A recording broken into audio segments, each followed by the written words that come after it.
our own safety. Okay? Here's the quote, and I wrote it down, and I was like, I gotta say this. We want the blank, but we settle for the blank. Okay, now if you haven't grown up on a farm, if you don't know, you know what the big, huge difference that is, right? We've got a calf, and then we've got especially if they're pygmy. You know? So, very, very good perspective on that. Sometimes we really want that, but because I don't want to share how I'm hurting or what I want or how deep this grief is, I'll just settle for the pygmy goat. Very good.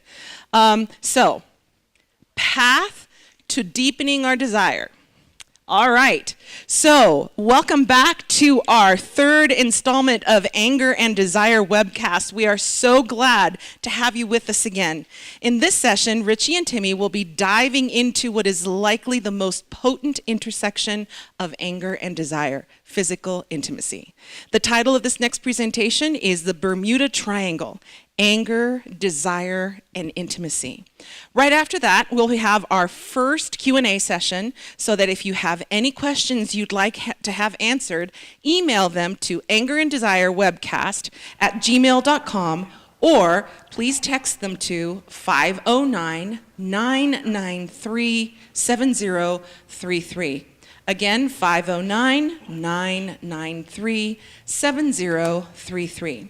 We'd also like to remind you that we have a prayer team standing by. If you have a special request that you would like to have them pray for, please email your prayer request with prayer request in the memo line at angeranddirewebcast@gmail.com, or text it again to 509-993-7033. Again, welcome, and we thank you for joining us. Please help me welcome Timmy and Richie.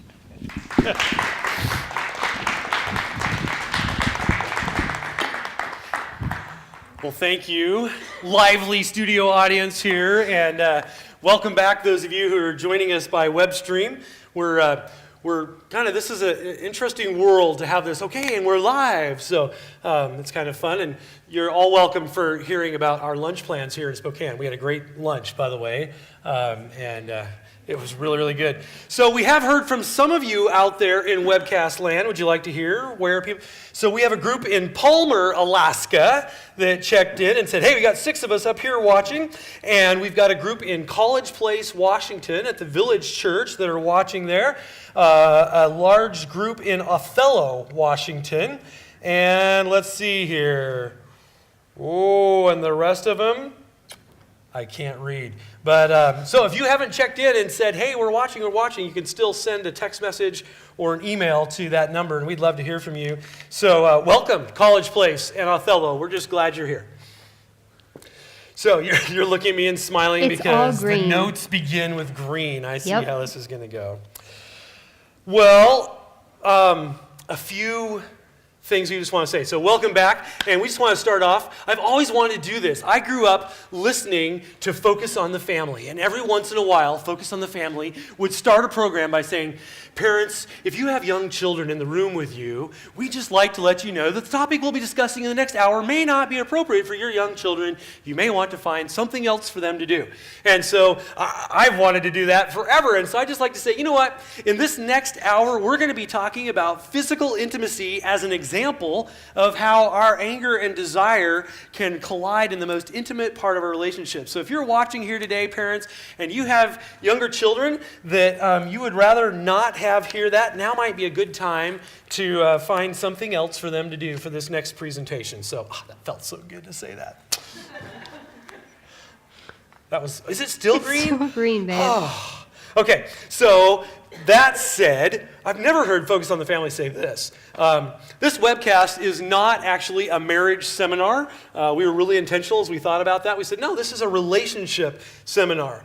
However, in this session, we're going to look at physical intimacy, and some of you may feel like this discussion isn't for you. But I just want to say, you know what? The principles that are going to come out of what we're looking at apply to all of our important relationships. So I just want you to do your filtering there and say, how would that apply to the relationships that matter most to me. When sometimes Timmy and I work with couples together, and when we do work with couples in a counseling type environment, there's rarely, if ever, a more vulnerable conversation than when we talk about anger and desire around sex.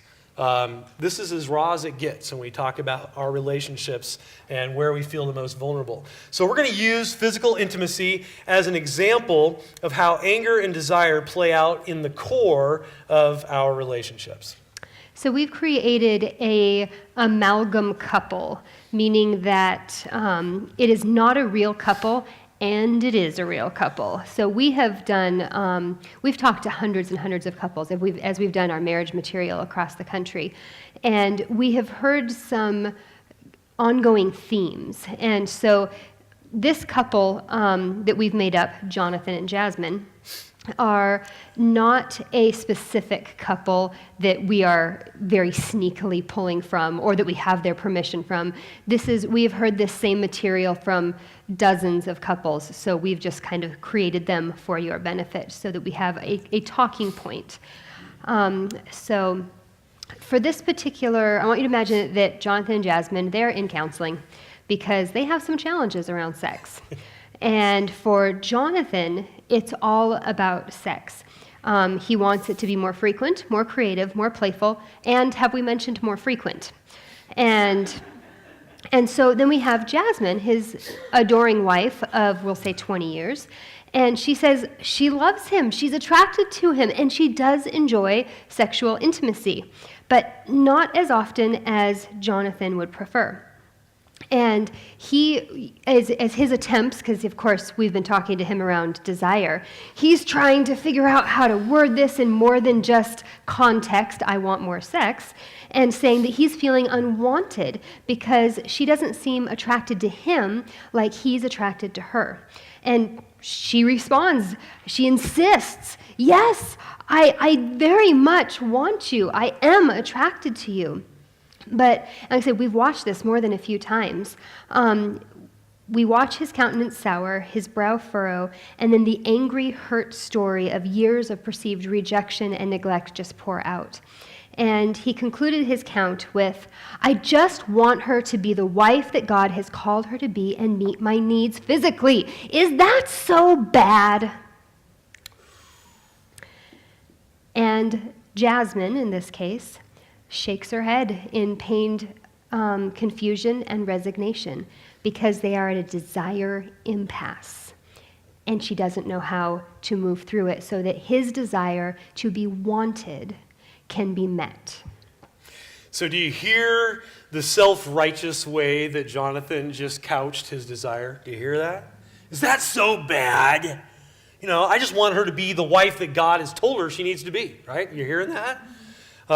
Incredible. Let me just ask you a question. When you hear Jonathan couch his question that way, does it draw you towards him or push you away from him? It's a push away, right? Because he's stating his desire, but doing it in such a self-righteous, heavily fortified way that he's actually building a wall. And if we were to pull from our earlier teachings, what is the element that is missing in his anger? Quiz time, you passed. Good job. Good job. Yep. Okay, continue. Yeah, we've got A students here in this setting anyway, so well done. We live in a time of sexual confusion that's really paralleled only by a few times in history. So much sexual confusion all around us. But a closer examination shows that what we're really looking at in that confusion is desire broken and bent into counterfeit experiences. That's really what we're looking at around us. Let's talk about some of the ways that this plays out today in our marriages. We often in the church, well, maybe not you, I'll just own it, sometimes shake my head over how sex is used and abused in our culture. And just go, oh, really? For everything.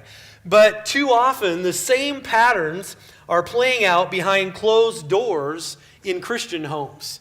And so we need to just kind of take a step back. And so those of you that have been with us, we're just kind of used to diving into some of these spaces, and so that's what we're going to do here today and just say, let's talk about what's true of us, all right? We're not talking about those people out there. Let's talk about what's true of us here inside the walls of the church where we're gathering today or wherever you may be.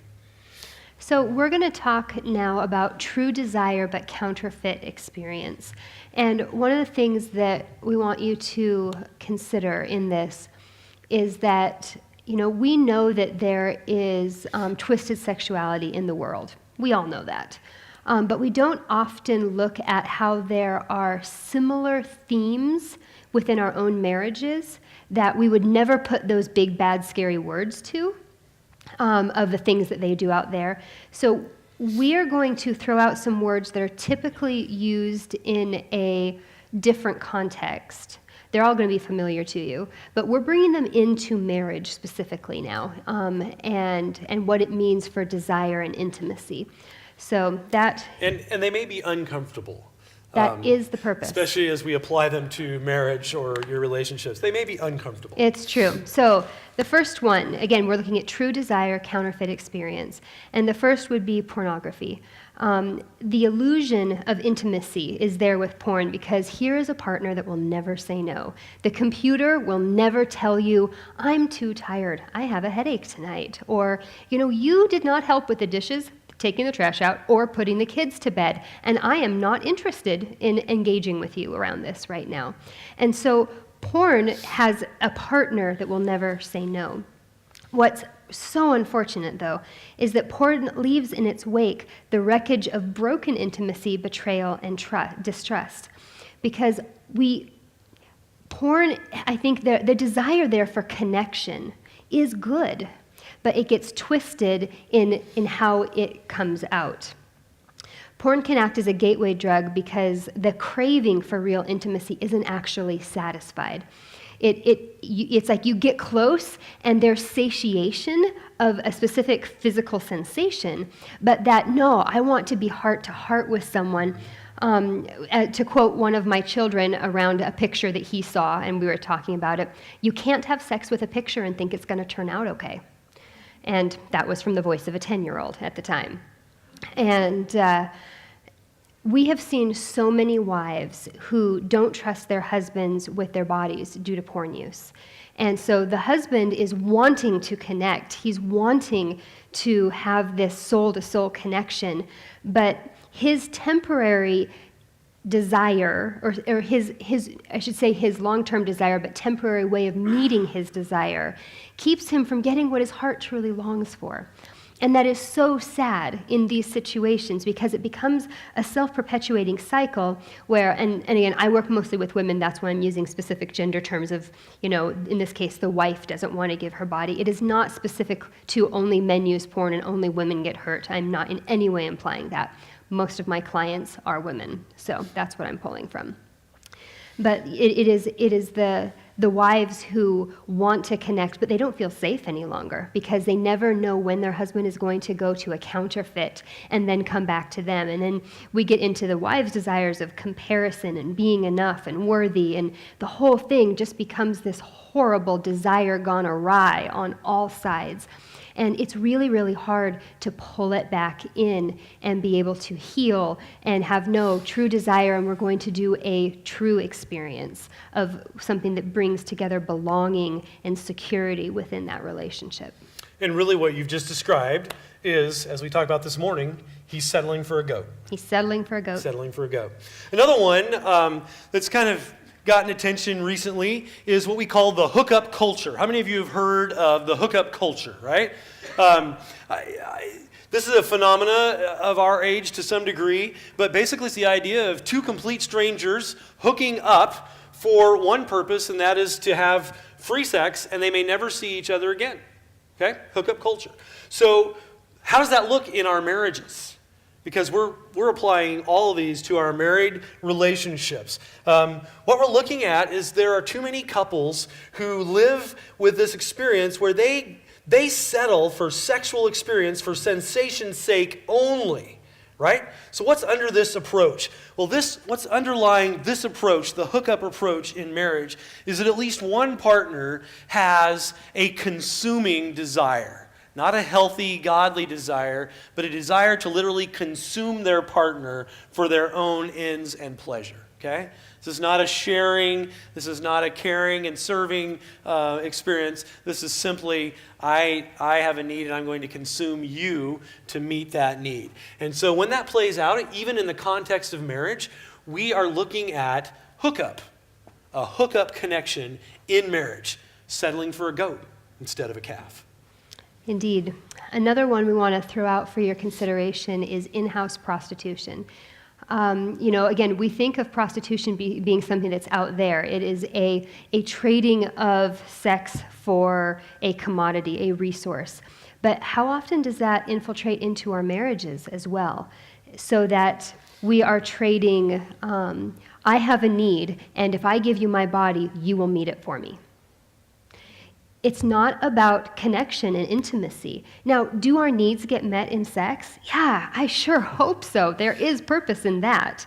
But do you hear the difference between we are trading favors here? You will give me what I need if I give you what you want.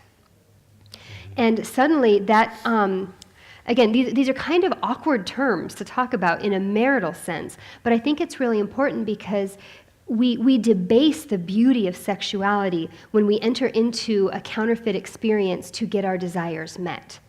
I mean, what would it be if you were able to say, I have this desire, and we need to talk about why you're unwilling to meet it, rather than me saying, I'm just going to give up and give you my body so you'll meet it. See, we're trying to avoid, again, desire, grief, and at some point, anger will enter into that equation.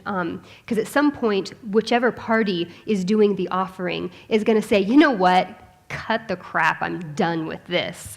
And something is going to shift. So again, it's in-house prostitution is meeting the other's desire as an exchange of services rather than a soul connection. So what's true of each of these models that we just talked about is that each of these maintains an illusion of togetherness, all right? So each of these three maintains an illusion, not the reality of a connected relationship, but the illusion of a connected relationship. And the tragedy is that as long as we maintain the illusion, we are not motivated to work for the real thing. Yep. You see what we're missing out on? If we're satiated with a goat, we will never desire a calf. That's right. So it leaves the core issues that hinder intimacy intact while creating a good enough atmosphere, but that only works for so long. And then the clock runs out on that. Right, because at some point you're going to, when desire is left unmet or unmet in a true sense, at some point there is going to be an intersection of anger. And when those kind of things happen, we've watched it play out with couples over and over and over again, is that when you hit that intersection of anger, often there's one of two sides that happen.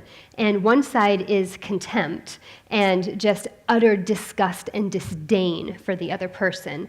And then on the other hand, which is almost harder to work with, is apathy. And that is, peace out. I don't care any longer.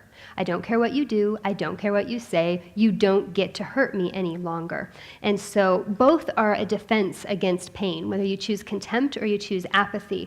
Both of those are defending against what is true desire and what is grief. And now it's green, so I'll stop talking. So a question to think about would be to ask this: what might it be to join Jesus in anger and grief that says, I know where this is leading, and I'm going to stand against it? This would be a choosing of suffering and righteous anger that fights for the relationship. We could use any of these examples, but this is basically, what would it be for one spouse to say, you know what, the way that we're going at, and again, we're using physical intimacy as an illustration, all right? But this could play out in any core part of your relationship with people you care about. What would it be for one partner in that relationship to say, the way we're doing this, I can see where that's leading, and it's not going to get either of us what we want in the long term, and I'm choosing to draw a line and say, no, let's not do this anymore. Let's not call love something that is destructive to us. Let's choose to fight for something better. And I'm going to go first. I'm standing up and saying, I'm done doing it this way. I'm inviting you to join me in finding a new path, because what we both really, really want is over here. And it's going to take some effort, but I'm drawing the line and saying, I'm done with this. Will you join me in working towards that? So, compare these counterfeit options that we just put out there for you with God's gift of emotional, spiritual, and physical intimacy. Let's just kind of compare and contrast. You know, when we think of intimacy, and by the way, we're intentionally using some words and kind of changing, because in some of our culture, if we use the word intimacy, we just said sex, right? But that's actually not a fair use of the word. Intimacy is much broader than that, right? That's why we say physical intimacy, emotional intimacy, spiritual intimacy, because intimacy is much broader. And what's beautiful about intimacy as God designed it is that it encapsulates the whole, and we bring our whole selves to a physical connection, and that's what makes it so much more beautiful than any of these other counterfeits can ever offer. And so sexual intimacy is the fruit of emotional intimacy. In fact, the Bible says in Genesis, Adam, what? Eve. Adam knew Eve, and she conceived. And some people say, well, see, there it is right there. You know, we got knowledge, we got a child. What does that mean? Well, clearly it involves sex. Let's put that out there, all right? Clearly that was involved. However, when it uses that word in the Old Testament, in the Hebrew, it's saying more than that. He knew her, right? They had a connection. There was a connection going on that was far beyond physical. And that's what drew them together in the physical act that produced a child. You know what's beautiful about intimacy as God designed it is that it grows richer with time, especially when it's protected by exclusivity, commitment, emotional and spiritual intimacy, and a deepening knowledge of our partner. And that's the beautiful thing. And research is even now showing that couples who have been married report higher levels of satisfaction sexually than people who have not been married. Why? Because there's a lifetime of learning that goes into building ultimate intimacy. It doesn't happen in a hookup. Do you hear what I'm saying? So God has something better for us. He's like, here's the calf. In other words, true sexual intimacy happens best and most often in the confines of marriage. And God says, I want you to have the best gift. And here's why, because it's actually better over here. So that brings us back to the kind of where we started. You know, what is God calling us to in regards to physical intimacy? And what does he place demands on partners, as Jonathan suggests in our opening story? So some questions for you to consider and to mull as we go forward. What does God invite us to in the sensitive area of relationship? Is Jonathan right regarding Jasmine's wifely duties? Does God require one spouse to prostitute themselves in exchange for an illusion of connection? And how does righteous anger and desire play out when it comes to physical intimacy? You know, as we looked through Scripture and just said, what do we find as examples here that would help draw, that we can draw from in our time together? One of the things that came really clear is that righteous anger, we're talking about righteous anger in the bedroom takes the form of jealous grief. Now, how many of you regularly think of jealousy in a good way? Anybody? I personally think it's kind of a scary word. When Yeah. someone says, oh, they're jealous, that means they're either envying you something, they're jealous of you, or if they're jealous for you, then they're probably coming in a bad way to come in and take you. I don't know, it just has bad connotations. So that's kind of how we in our culture tend to think about jealousy. So it's interesting. You're seeing a pattern. Actually, we've kind of given negative connotations to most emotions in our culture, right? But jealousy is another trait of God. How many of you are aware that God is jealous? That is part of his character. Okay? So we're going to read, there's lots of passages we could choose from, but we chose the one in Exodus chapter 20, here in the Ten Commandments, verse 4. God says, "You shall not make for yourself a carved image or any likeness of anything that is in heaven above, or that is in the earth beneath, or that is in the water under the earth. You shall not bow down to them or serve them. For," here's the transition, "for I, the Lord your God, am a" what? Jealous God. And then he goes on to say, "visiting the iniquity of the fathers on the children to the third and the fourth generation of those who hate me, but showing steadfast love to thousands of those who love me and keep my commandments."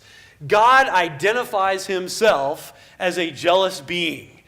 And we as Christians say we want to be like God.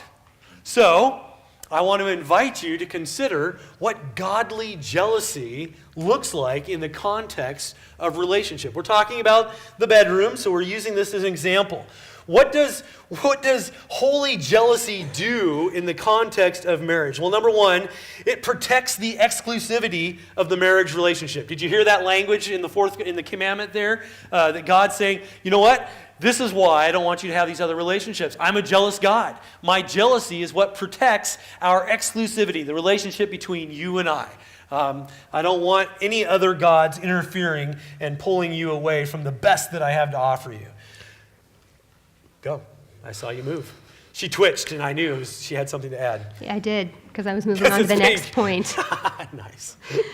So what's important here, though, is that, we can say that God is a jealous God. He's hemming us in for our own protection. But would any of you claim the purity of God in your jealousy? No. No, for all of you out there, our in-house audience is going, no, not so much. So I think so that when we feel ourselves getting angry, even jealous, that it's important for us to inspect our anger. We have to be curious. So, what of my desires have been threatened here? That's why we threw that context up last night. What is being threatened here? Because we can be childish and petulant. Let's be honest. Even as grown-ups, we can be childish and petulant. So it's important for us to inspect our anger and be curious to understand what is driving it before we express it loudly and firmly against our beloved or even another threat. So, another point to think about is this, that our anger, or jealousy in this case, is only righteous if it is paired with what? We said this throughout the weekend. If it's paired with grief. It's only righteous if it's paired with grief. And so as we're evaluating, as we're pausing and saying, where am I at in this? We need to ask that question, am I connecting to my grief in this situation, or am I just really ticked off? Mm-hmm. And that leads to the last point, and that is that righteous anger isn't controlling, it isn't selfish, and it isn't childish. It doesn't include that demand of, and you must satiate me now, which is often what we hear when we're working with couples. A holy fear, while it isn't controlling, it can have a holy fury against anyone or anything that is a legitimate threat to the sanctity of the marriage union. Can you hear the difference in that? That there's a difference between being demanding and being protective. And a lot of that comes out with how we come across, how we present. And again, that's where desire and grief have to be in anger, or in hand with anger. Otherwise, it's just rage. It's just ugly, rawr. And you don't, if Richie is angry, I really don't want to engage with him. And likewise, my anger isn't any tidier than his. He doesn't want to come and have a nice, heartfelt, productive conversation with me when I want to take his head off. So it's really important that we do our own evaluation so we can see the difference between what is holy anger and rage and it is protective rather than just, I want my way and you're keeping me from it. I just had an illustration. So we'll step out of the bedroom for a moment. Let's say that, we'll say a wife is upset because her husband is working too many hours. He's always at work. And so one way she could come at him with unholy anger would be to say, I don't understand why you're gone to work all the time. You must just hate me and the kids. Why don't you ever want to be home? What's wrong with you, you selfish-driven pig? That would be one way of expressing anger about the situation, right? Did she communicate that he was working too much time? Yep. Did she do anything that would draw him towards her in relationship? No. And did she say anything about desire? Nope, she didn't own her desire at all. So how could she communicate the same message from desire in a way that would be more attractive? What if she looked at him and said, honey, I really appreciate that you work so hard to provide for our family, and I know you're driven to do a good job at work, but I just want you to know that you are working so many hours at work, the kids and I miss you. I didn't marry you so that I could parent alone. I want to share life with you. I don't want you and I to meet retirement and the kids to look at you and say, what was your name again? Because you were never home. I want you and I to share these memories, and I want our relationship to be strong. Can we make some changes so that you have more time off work to be here at home so we can make those great memories now? Did she communicate the same stuff? But did her desire... Did that feel more attractive? Anybody more inclined to listen to that one? I would be. Yeah. I'll keep that in mind. Yeah, good. I'm teasing. We can go home now. Yeah. No. I think what's important here is that righteous anger includes an invitation back into relationship. And I think what's, especially as a counselor and working with a lot of people who have experienced abuse and trauma, I think I always have to caveat something like this, because I'm not saying to someone who has been abused in relationship, has been traumatized, there's been violence within a relationship, to say that if you're going to be angry, you have to invite that person back into relationship. I'm not saying that. What I am saying is that righteous anger includes an invitation back into relationship, but it might be back into relationship with themselves or with God. Does that make sense, the difference? So when I'm in a good space and angry with my husband and expressing a desire, let's say over, with his job, we have had more than a few conversations around what does comp time mean? Is it a real thing or is it a fantasy? And so I can express that with a sense of anger. No, really, this whole single parenting thing isn't really that fun. Or I can, because it's not. We have 3 boys and they need a man to engage them a lot. And I am not one of those. So I can engage that with this sense of you gotta come home, or I can invite him back into relationship with me and with the kids. And it is often anger that is fueling that. It's hard to parent by myself when he's working a lot of late evenings. But again, how we present it really, really matters. And so in looking at the the biblical example of how God engages in his anger, there is always a way back. There is always, in a committed relationship, and I'm saying this apart from abuse, there is a way back. I'm expressing my anger for the purpose of reinstating of relationship. And I think that that's an important piece of what righteous anger has to offer to the other person. Over here. Yeah. So if you're taking notes, here's some bullet points that you can write down. Here is a list of characteristics of unholy desire. We're trying to create the compare and contrast here. So here is a list of 5 characteristics of unholy desire. Number 1, the need to consume the other. All right, we kind of talked about that already, but that is something where, I don't necessarily need a connection with you. I just need to consume you to meet my desire. And so when we experience in ourselves or in others that need to consume, then we can say, oh, I think that might be coming from a different type of desire than what I want to be engaged in. And just to give you a hook to put the difference on you, if we say desire is what you hunger for, and unholy desire is what you need to consume. So hunger means I have this hunger, and that's, again, owning it. This is my hunger. It may or may not be your place to meet it. But an unholy desire says, I have this hunger, and I'm going to consume you so that I can get it met. So that's one of the differences that we're considering. Kind of a taking. Yes. Okay. Number 2, unholy desire is insatiable. Insatiable. So when you spend enough time listening to couples tell their stories, as we've had the privilege of doing across the country, one of the themes that you begin to hear around some of these topics is it's not that I said no all the time, it's that they wanted a yes all the time.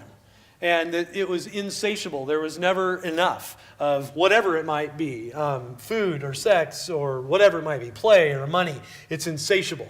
And when you begin to recognize that there is a desire that cannot be met, that is completely insatiable, what we have now is we're beginning to look at an idol. How do we know that? Because if it's insatiable, then we're moving into territory where this is something now that we need or believe we need in order to be whole, to be okay, or even in some ways to be saved. All right? So it's insatiable.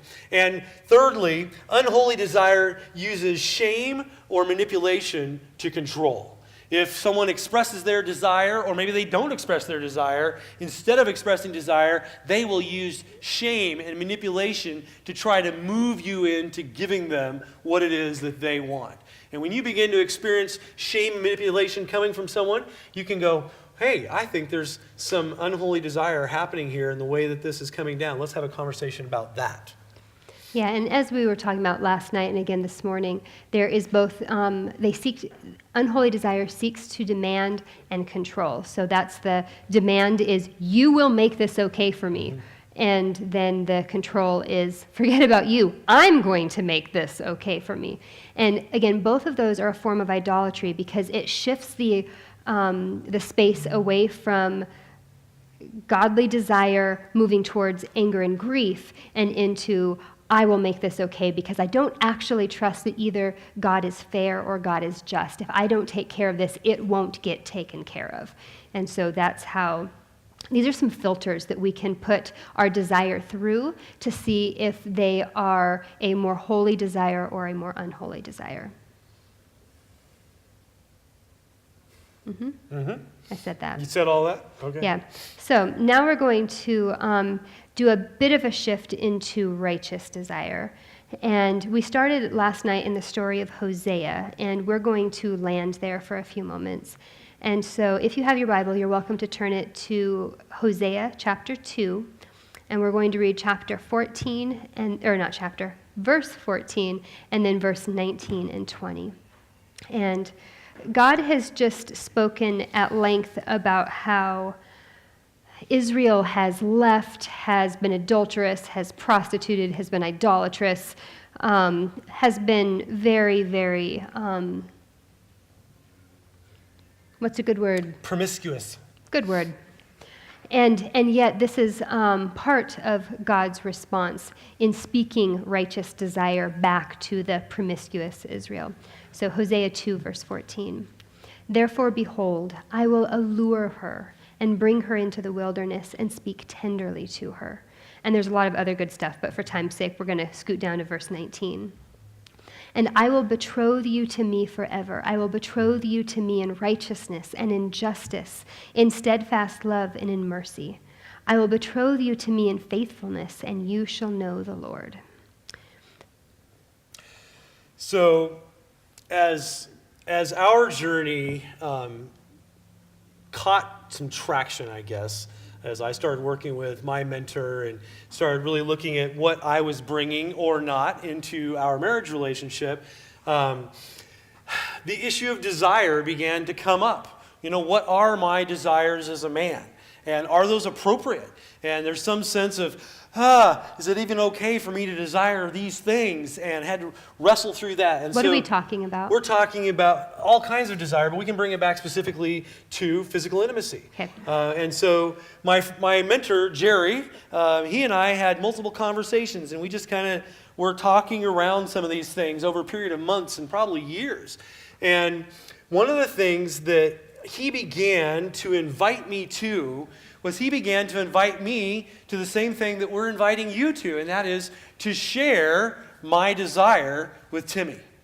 And that felt really, really scary. Like, ladies, I don't know if this is true for all guys, but the guys that I've talked to is like, that's probably it right there. Because there's something very vulnerable for us as a man to say, hey, I desire you physically. Because the consequences of a no feel like, oh, no, you're fat and ugly and I hate you.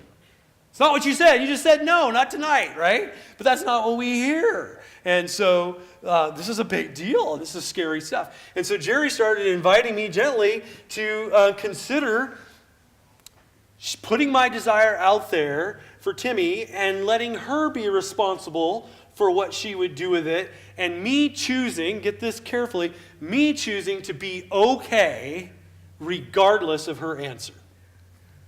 Right? Does that make sense? That was my challenge. So me being prepared for the inevitable grief when it's not a yes, it's a no, and just being prepared to deal with that and say, oh man, that hurts. But I'm not angry. That's just hard. That's hard.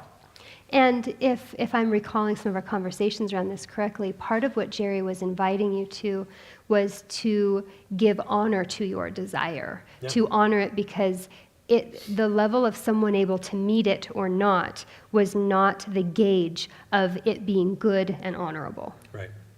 Yep.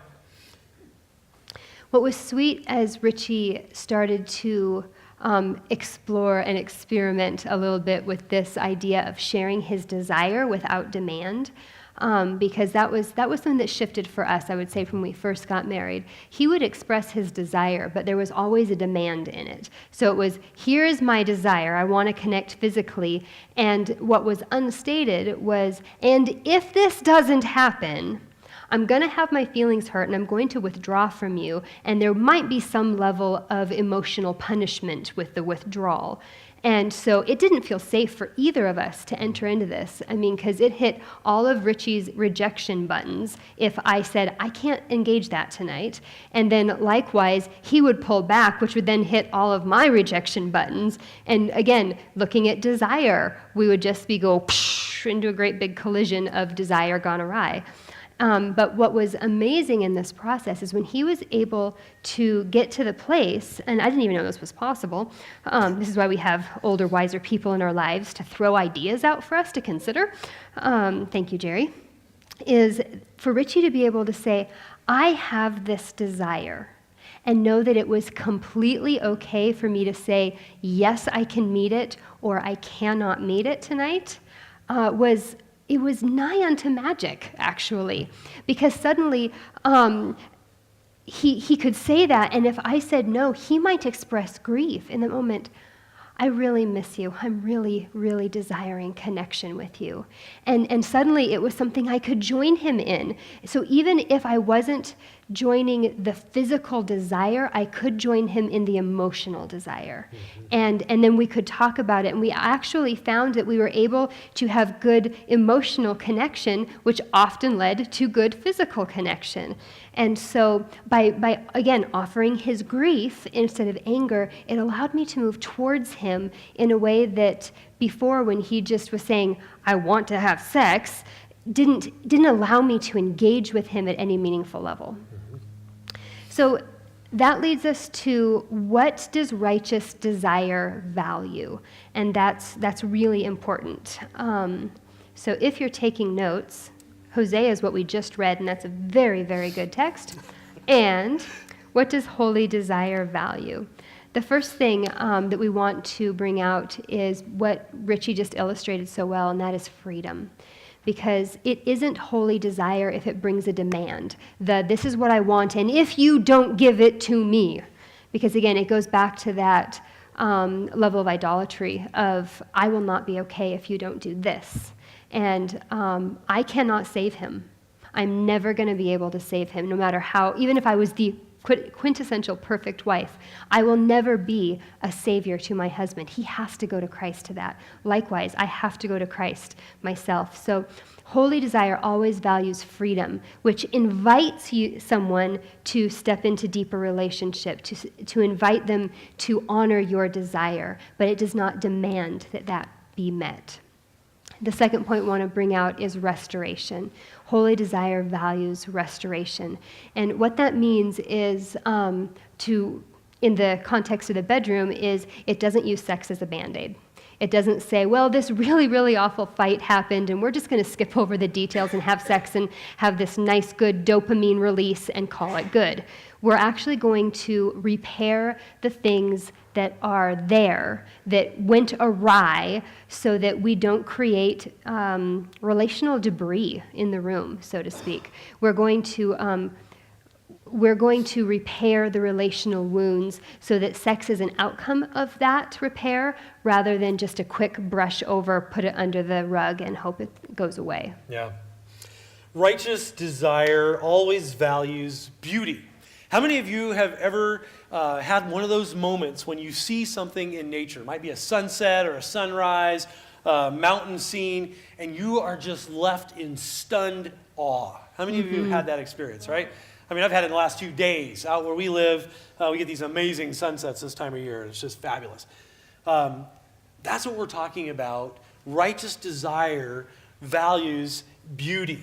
Not what has happened in culture when it comes to beauty, especially when it comes to physical beauty and intimacy, is we have demeaned physical beauty to terms like, oh, she's hot, which makes her beauty nothing more than a sexual rating, right?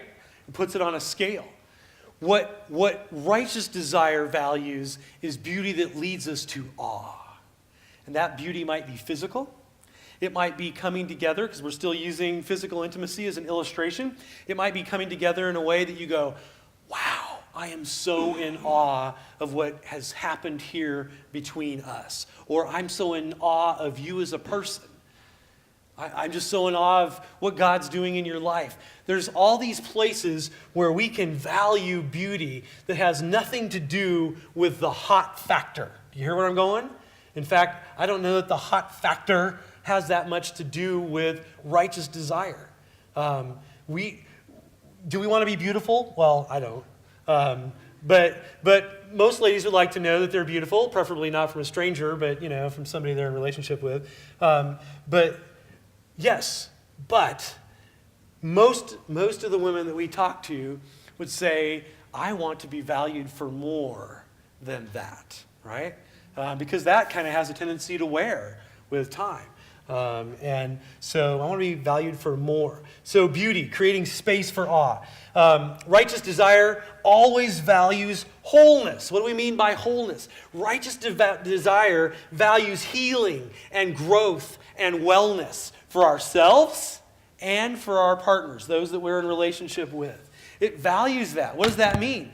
Well, that means then that I'm not going to move into relationship with you in ways that would undermine your wholeness. If I know that certain behaviors or words are going to trigger you or touch buttons in you, I'm going to do everything I can to help those get healed and to not be mashing on them in the meantime, right? Because I'm committed to your growth as a person. That might mean that I say, if we're in a marriage relationship, and saying, you know what, you bet, I will cheerfully put counseling in the budget so that we can continue growing in wholeness. That's a value that we have in our marriage. We feel like one of the things, if we're going to stand up and talk about relationships, then it's actually very, very important for us to be continuing to work on ours.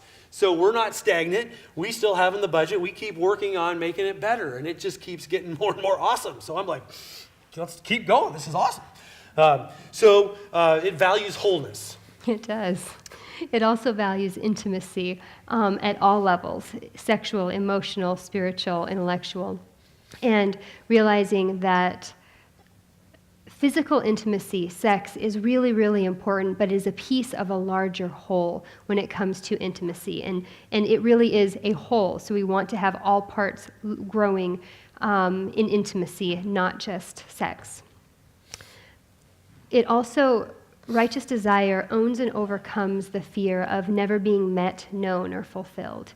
And that's a really important one for us to be able to, again, engage where desire has been unmet, often in our earlier lives, and then how the fear that elicits, that it will always be like that. I will always be unseen. I will always be unknown. I will always be unfulfilled. And we have to contend with that within ourselves and with God, because if we don't, it will, again, come out in demand and come out in a, you have to be the one to save me. If I am going to be known and fulfilled, it has to be you, and if you don't do it, I will die.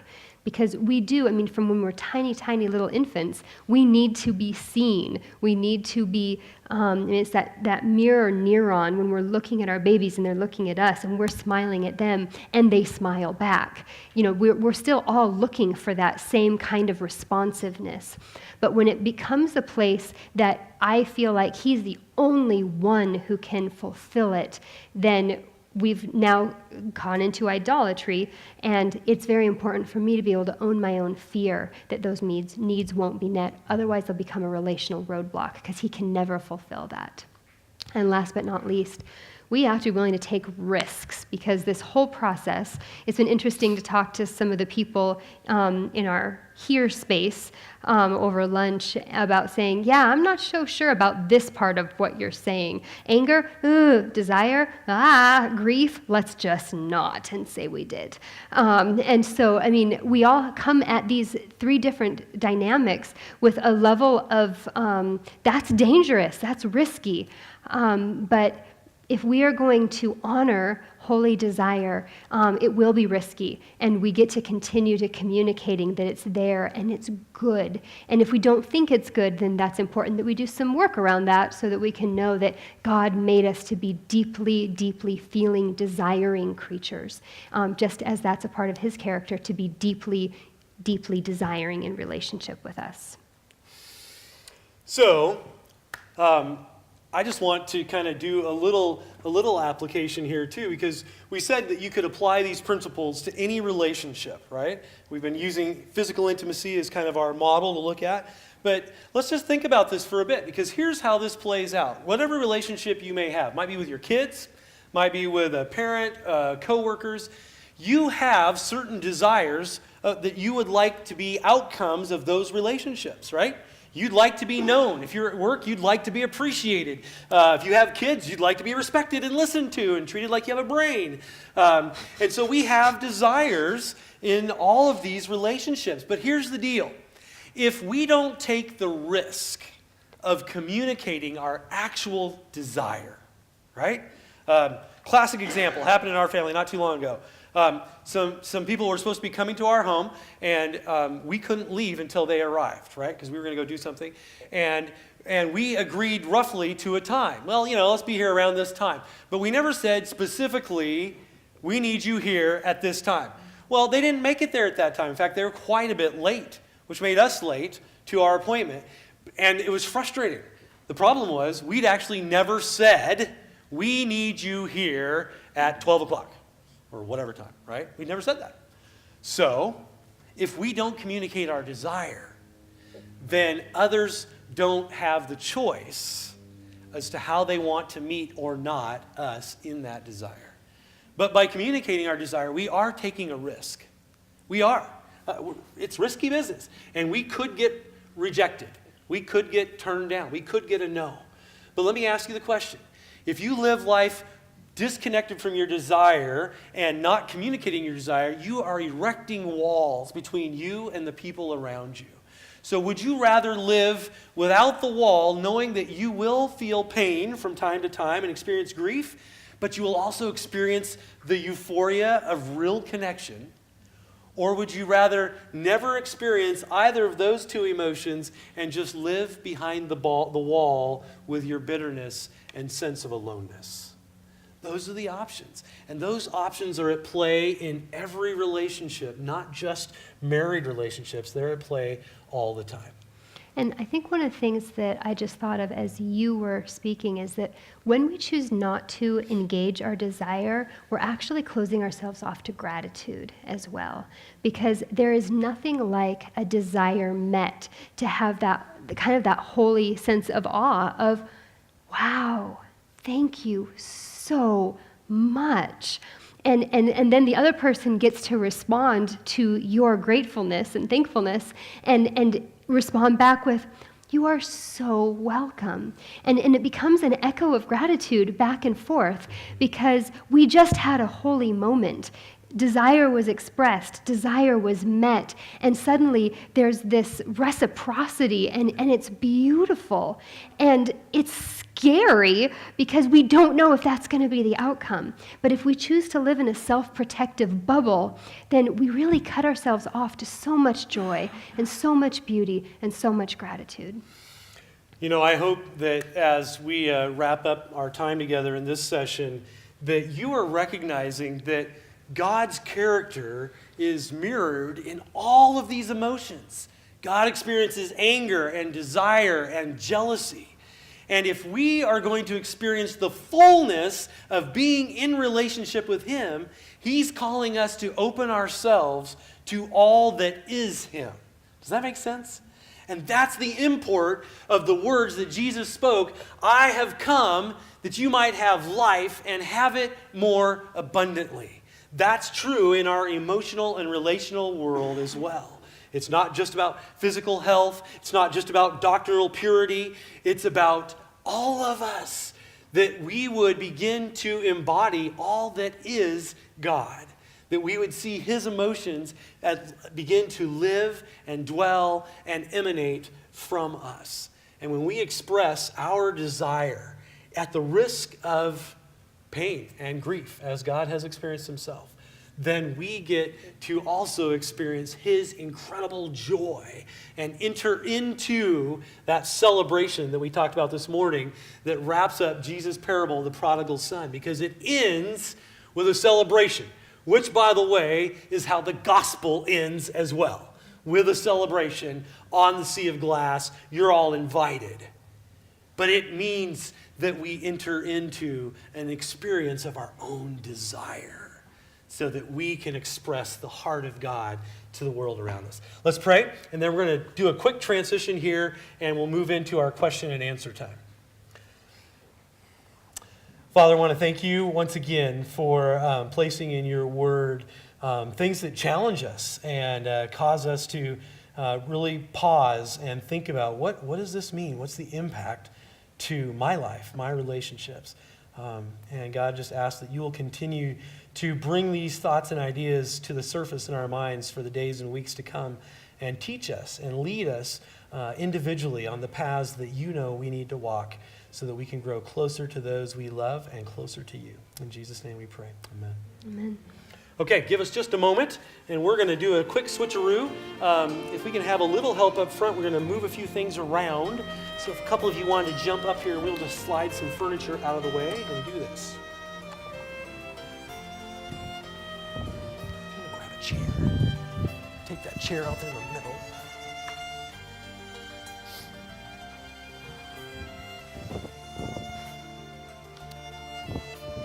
Yeah, just put it right there. Just grab one of those.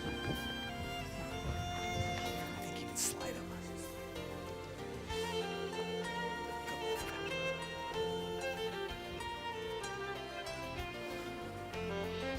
Okay.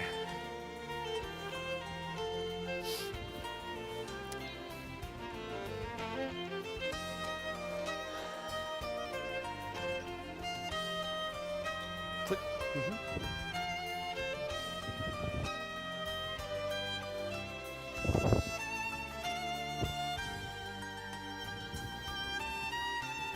All right, we're looking for our question asker. She's going to come join us. Here she is.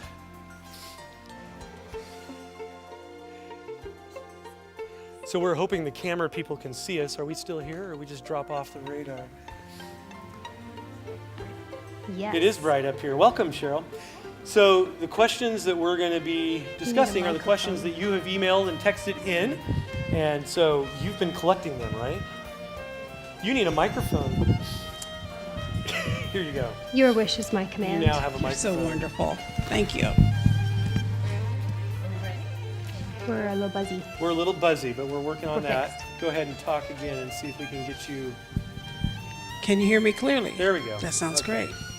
Okay, we had a couple questions that came through while you guys were spilling your guts and sharing everything with everybody. My first question. Hold on, we need to pause the music a little bit here so we don't.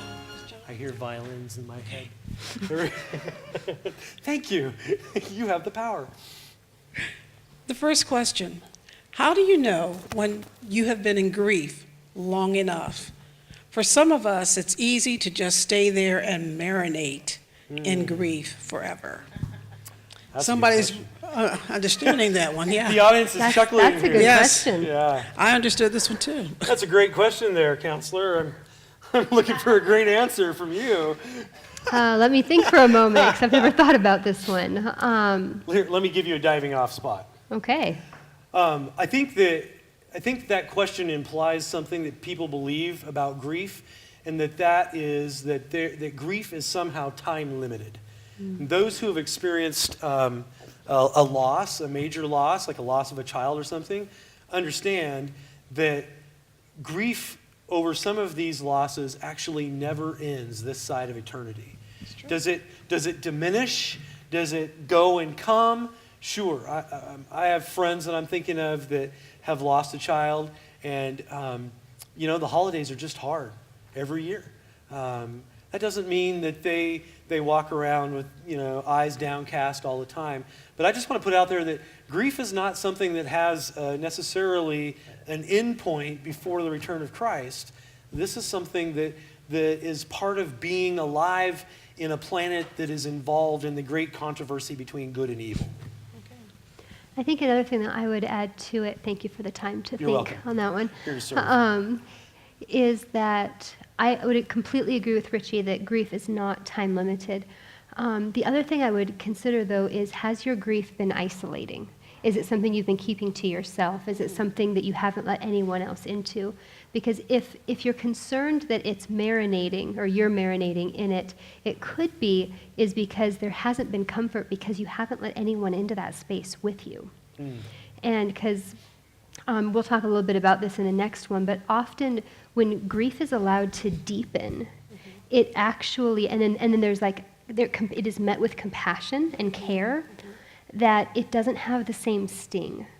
It doesn't mean it's going to go away, like Richie said. I don't think that a lot of these really major losses are going to ever go completely away this side of heaven. But I think that the sting of it will shift. So. Well, I just have a question because when I got the question, I was thinking they were talking more about relationships. You know how relationships, you go into grieving for a person, they're still alive. So if the person who wrote that question and sent it to me, would you please clarify if this is the death of a child or if this is a relationship that's just gone south? Yep, so we can Okay. go back to that in the next Yeah. question. Yeah. Another question. When desire has been stifled for so long that it can't be recognized, how do you rediscover it or even recognize any latent anger? Please list steps. Thank you. These list steps. Ooh, I guess I'm the step guy. Yeah, Go step guy. I'm the really step the guy. non-formula girl, so Yeah. why don't you give some this steps? is actually a source of tension in our teaching because I is. always want to give the formula, and she's like, there is no formula. And she's actually Every- winning me over. But I can give Everything some is steps. messy. I think the first place and by the way, that's a great question. It is a good question. I think the reality is that there are many people darkening the doors of Christian churches in America today who have no idea what their desires are. We are completely disconnected from our own emotions more often than not, is my belief. So I think the place to begin is simply by going to our knees in private with God and just asking God to begin opening our own hearts to us. He knows the desires of our hearts. He's well aware, and he knows the stories that have shaped, wounded, and twisted the desires of our heart. And he's compassionate to all of that. So the place to begin, I think, if you feel completely disconnected, one step. Go to your knees in prayer and begin, just say, God, and keep praying. Don't just pray it once. Keep praying. Say, God, would you show me the desires that are in me? And then start a journal. Just start a place where you can jot notes. And as things begin to surface, look for trends, patterns, emotions, things that make you come alive. things that make you come alive, that is an indicator of desire and passion. So begin keeping track of those things, log it in a journal, and keep praying about those, asking God to clarify them. What's that, 2, 3 steps? There you go. That's probably all I would give. And I might add a little bit, not steps, to that, in that I know for me, Richie and I have had a lot of conversation the last 2 years about what is our kingdom? What is the kingdom that God has given us? And we have a joint kingdom, but we also have individual kingdoms. And I was working with Richie on that for his kingdom and not really even thinking about my kingdom at all because I'm a mother. Do I really have time for any other kingdom? Let's be realistic. But as I was talking with Richie about some of this stuff, I started thinking more. So, and it's not that I want to get rid of my family. I'm not saying that. But I let myself step away from my roles as mother and stuff and go, if it were just me and I was on my own, what would make my eyes sparkle? What would make me go, yeah, I want to get up and do that? Or where are the places that I feel powerful, like in a good, I am standing against evil kind of way? And I started allowing myself, now the reality is I dreamed and desired much, much larger than is realistic having 3 small children still at home. But what it did is it reawakened something and it created filters so that I could start, instead of just filling my time with whatever could fill it, I went, how does this go in line with what makes me come alive? And so I started having that be an internal dialogue, and that was really helpful for me to kind of come back around as a human outside of a mother. And it certainly includes my family, but that I have my own kingdom apart from my family as well. I would add one more step, because we got to end up with a step. Always. Just listening to Timmy, I was thinking, one of the things that helps me, that's been helpful to me in clarifying my own desires, has been Timmy. So if you have people who are in close relationship with you, might be a parent, a boyfriend, a girlfriend, a spouse, ask them. Say, hey, do you see things in me that would communicate to you that this is a desire I have? Because sometimes, probably a lot of times, people around us may be more aware of our desires than we are. So that would be another step that I would add to my now 4-step response. Well, thank you, Richie, for 4 steps. Another question. How do I handle my spouse's question when we talk about desire? Whose desire trumps? Oh, we have had that that's conversation. The question of the century right there. That's a very good question. I think you should definitely answer it. So, there's a lot of conversation in the Christian community today about what the Bible means when it says that the man is the head of the home. There's a lot of conversation around that. And Timmy and I have spent a lot of time studying, saying, what does it mean when God calls a man to lead in his home? Where is he supposed to lead? And what does leadership look like? And the answer is in Ephesians 5, verse 21. It says, husbands, love your wives as Christ loved the church and gave himself for it. I think it's actually 23. Is it 23? Thank you. It's Ephesians 5. It is definitely Ephesians 5. But he says, so the model for us, if we're leading, we're supposed to love our wives as Christ loved the church and did what? Gave himself for it. How did he give himself? He died. All right? So the answer to the question is, if I am the head in my home, if I am following the understanding of biblical headship, that means that as head of my home, I am the first to die. That means her needs get met first, and I die first. And I'm not adding to that, actually. Okay, anybody else have anything to say? Okay. It took us a lot of years to come to that, and we're just going to let it be. Just let it be right there. Okay. This one was, I was raised in a loud, screaming household similar to Richie's. I find myself caving whenever my spouse, using this as a manipulation tool, getting really, really loud. How do I handle this situation? What do I do? Oh, there's a good question. I think it is a good question, and I think there's several ideas, not steps, that are important to consider. Say, yes, my wife. I will translate this into steps in a moment, so carry on. It's true, we will. Yeah, that's why we teach together. Between the two of us, we're balanced. I think one of the first things, kudos for recognizing that this comes from your childhood and it is a default that you have.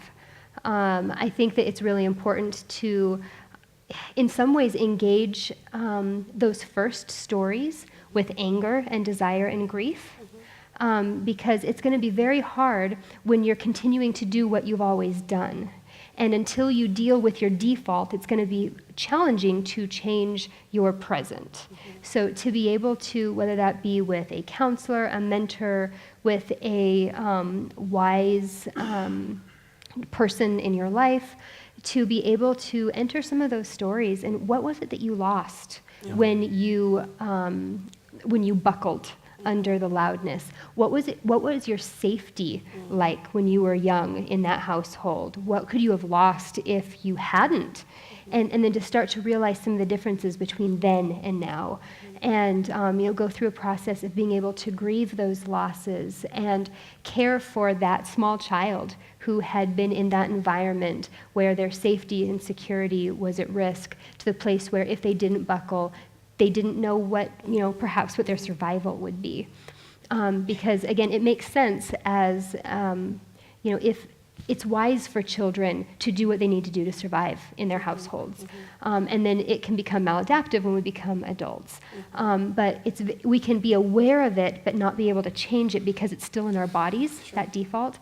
So to go back into that place will then give us the tools to be able to meet our present concern with more strength. The other thing going with that is a very hard, if not impossible, journey to go on our own.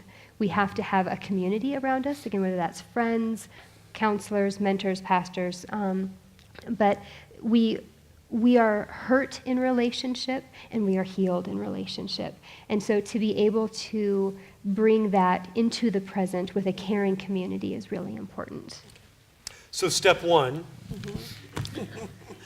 I think I agree completely. I would just add one piece. I think step one is you need to find some place, somebody to process those stories with and help find a new way of relating to old experiences. And I would just add that, modern neuroscience is discovering that our bodies hold memories from our past. And so if there has been any kind of trauma in the past, when similar things happen in the present, our limbic system just takes over. That's our fight, flight, or freeze system. It just takes over. It doesn't know past tense, future tense. It only knows present. So everything's present. And so if... So what that means is that if I'm hearing yelling and screaming now, and that's something I know from the past, I'm experiencing it in my brain, and this is like biochemically, the same adrenaline and things are running through my system as I did when I was small. So it's not even like if I just make a good choice and have faith, then I can do it differently. Yes, make good choices. Yes, have faith. But also realize that your body is responding as if you were a 5-year-old in a screaming household. So it's not quite as simple as just make different choices and it's all going to be okay. So. And correct me if I'm wrong, but basically what happens is when our limbic system begins to take over, our frontal lobe, which is where we make the rational choices, actually is suppressed and begins to shut down. So what happens in those moments, we trigger, and all of a sudden we're right back where the trauma happened when we were a child. And so the way that limbic system gets reprogrammed is over time in safe relationships with people who can help us go, okay, this isn't the same. I can choose new paths, and over time that can be reprocessed. I know I'm a living witness to the reality that can be done. But it does take time and effort to stay in there and keep saying, no, this isn't the same, and here's the options and the realities I'm dealing with today. So we can choose a new path. That takes time to overcome those childhood wounds, time and safety. Yeah. Good question. Well, those are my last of my Those are the last three. Do we have any brave souls in the room that want to raise their hands? We'll repeat it so our viewing audience can hear. Anybody here? We're just opening up. I'm saying no. Come on, guys. Yeah, back here. In relation to the first Here, yeah, just a second. Let her bring you the mic. And you just speak nice and loud in the mic, and the folks can at least hear you out there in web world. The first question in regards to the grieving and the wallowing in it and that type of thing, it got me thinking, can grief become an idol, or is that a misunderstanding of what grief really is? Leave it to you to ask a really good, deep question like that. Let me take a stab at it and see if this answers, and shake your head no if I do a poor job.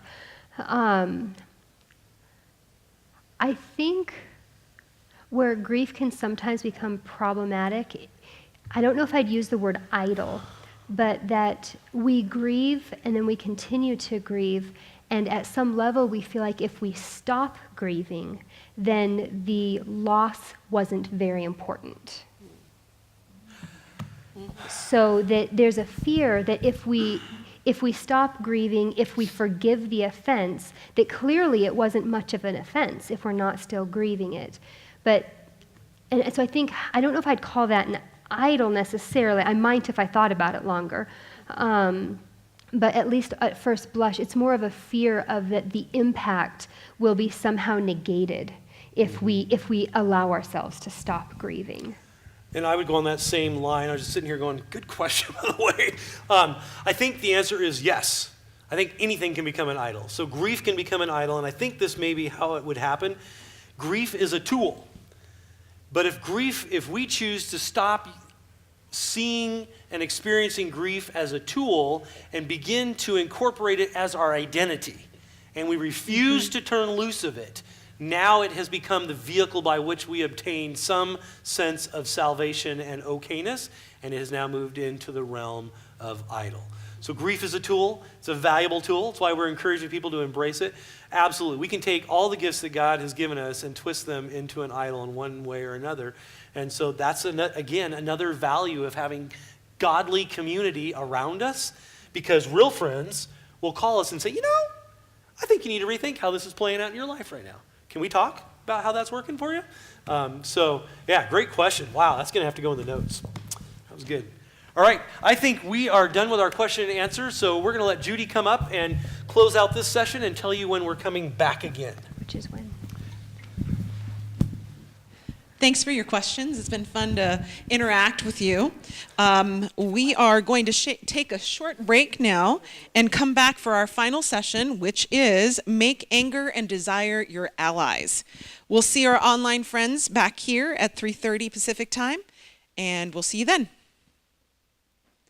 For our local audience, we'll be back at 3:25.